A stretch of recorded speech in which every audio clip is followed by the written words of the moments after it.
Assalamualaikum warahmatullahi wabarakatuh. Berjumpa lagi dengan saya, Manggiasi Heri Febrian Sandi, calon guru penggerak Angkatan 2 Kabupaten Malang.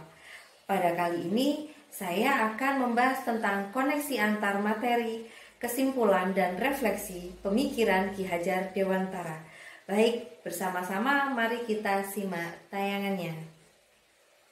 Apa yang saya percaya tentang murid dan pembelajaran di kelas sebelum saya mempelajari modul pertama, teacher center atau guru sebagai pusat. Kemudian fokus guru hanya mentransfer ilmu. Yang ketiga, ketercapaian kurikulum menjadi target. Yang keempat, pembelajaran monoton yang mengikuti kurikulum. Kemudian apa yang berubah dari pemikiran atau perilaku saya setelah mempelajari modul ini? Sesuai dengan tujuan pendidikan ialah kesempurnaan hidup manusia sehingga dapat memenuhi segala keperluan lahir dan batin yang kita peroleh dari kodrat alam. Yang pertama, pendidikan merupakan persemaian benih-benih pendidikan, di mana seorang pendidik mengolah benih-benih sehingga dapat tumbuh dan berkembang sesuai dengan bakat dan minat yang ia miliki. Di sini saya belajar banyak bahwa seorang pendidik memiliki peran dalam menuntun, membantu anak dalam mengembangkan bakat dan minatnya supaya bisa mencapai hidup bahagia sebagai manusia seutuhnya dan sebagai masyarakat.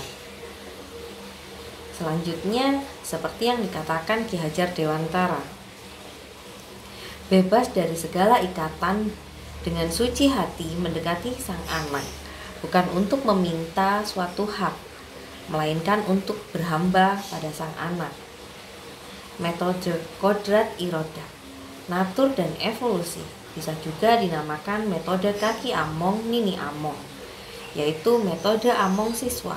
Cara mendidik dengan metode among yakni membimbing anak dengan penuh kecintaan dan mendahulukan kepentingan anak dengan menggunakan dasar kekeluargaan. Dalam metode among, hubungan antara murid dan guru sangat erat. Selanjutnya, trilogi pendidikan. Filosofi pendidikan ini mensyaratkan pendidik untuk memberi tuntutan sesuai dengan tahapan-tahapan perkembangan anak secara budi atau cita rasa karsa dan pekerti atau tenaga. Sesuai dengan kodratnya sang anak, Ki Hajar sendiri menggambarkan tuntunan pendidikan yang ekologis, ibarat petani yang menanam berbagai macam bibit tanaman dan memelihara tanaman tersebut sesuai dengan kodratnya.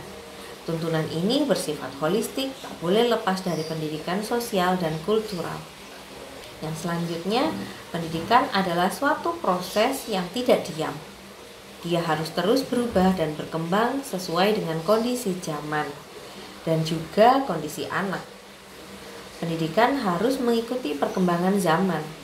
Kita tidak bisa menolak perkembangan zaman, namun kita harus memanfaatkan perkembangan zaman untuk kepentingan pendidikan. Sesuai dengan kontinu, konvergen, dan konsentris atau trikon, yang artinya kontinu, pengembangan yang dilakukan harus berkesinambungan, dilakukan secara terus-menerus dengan perencanaan yang baik. Suatu kondisi yang baik tidak mungkin dapat dicapai dalam sekali waktu seperti sebuah sulap. Tahap demi tahap pengembangan dilakukan dengan rencana yang matang. Dengan perencanaan tersebut, maka suatu tahap dilakukan oleh tahap berikutnya dengan melalui evaluasi dan perbaikan yang tepat. Konvergen artinya pengembangan yang dilakukan dapat mengambil dan dari berbagai sumber di luar, bahkan dari praktik pendidikan di luar negeri, seperti yang dilakukan oleh Ki Hajar Dewantara. Praktik-praktik tersebut dapat kita pelajari untuk nantinya disesuaikan dengan kebutuhan yang kita miliki sendiri. Saat ini teknologi informasi telah sedemikian canggih sehingga guru atau kepala sekolah dapat mempelajari berbagai pendidikan yang maju dari mana saja dan kapan saja. Konsentris artinya pengembangan pendidikan yang dilakukan tetap berdasarkan kepribadian kita sendiri. Tujuan utama pendidikan adalah menuntun tumbuh kembang anak secara maksimal sesuai dengan karakter kebudayaannya, Oleh karena itu, meskipun Ki Hajar menganjurkan kita untuk mempelajari kemajuan bangsa lain, namun tetap semua itu ditempatkan secara konsentris dengan karakter budaya kita sebagai pusatnya. Pendidikan yang menggunakan teori dan dasar kebudayaan bangsa lain secara langsung tanpa mengkaji ulang, menyesuaikan dan mengevaluasinya tidak akan menghasilkan kemajuan.